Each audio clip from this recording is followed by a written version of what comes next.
Bonjour, je suis Christelle Tano, conseillère conjugale et motivatrice. Aujourd'hui, j'aimerais parler avec vous de ce qu'il faut éviter en amour. Comme vous le savez, de nombreuses personnes aspirent à se mettre en couple et même à se marier. Ce qui est normal, c'est un désir qui naît très tôt chez l'être humain, puisqu'étant des êtres relationnels, nous sommes amenés à nous attacher aux personnes que nous côtoyons et plus particulièrement à celles avec qui nous pensons avoir une connexion émotionnelle unique. Cependant, il arrive bien trop souvent que l'on décide de se mettre en couple pour les mauvaises raisons et on finit par en payer les conséquences désastreuses. Je vais donc vous donner quelques schémas à éviter quand on songe à se mettre en couple ou à se marier. Alors c'est parti.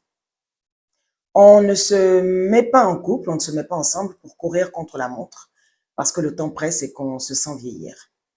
On ne se marie pas pour faire plaisir aux parents parce qu'ils réclament des petits-enfants avant leur mort et qu'on veut leur faire plaisir, ou parce que le célibat après un certain âge est mal vu dans la famille.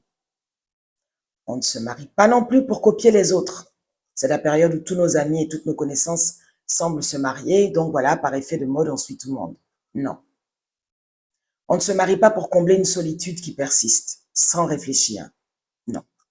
On ne se marie pas non plus pour le statut social, sachant que le mariage est souvent interprété comme preuve de stabilité, alors que même les personnes les plus instables et désespérées se marient. On ne se marie pas non plus par vengeance sur un ex ou une ex. Ce serait immature de le faire et très irresponsable. On ne se marie pas par aigreur contre les gens mariés afin de se prouver qu'on est également capable d'y arriver. On ne se marie pas pour obtenir des droits ou des papiers alors qu'on sait qu'on ne s'engage pas de cœur avec la personne qui ignore complètement notre motivation. Ce qu'il faut savoir, c'est que le mariage a le potentiel de vous construire ou de vous détruire selon que vous soyez unis à la bonne ou à la mauvaise personne. Si vous croyez en l'amour, ne le prenez pas à la légère. Si vous croyez au mariage, préparez-vous. Sinon, vous aurez des regrets et vous serez contraint à prendre des décisions déchirantes. Alors prenez votre temps et préparez-vous sérieusement avant de vous engager.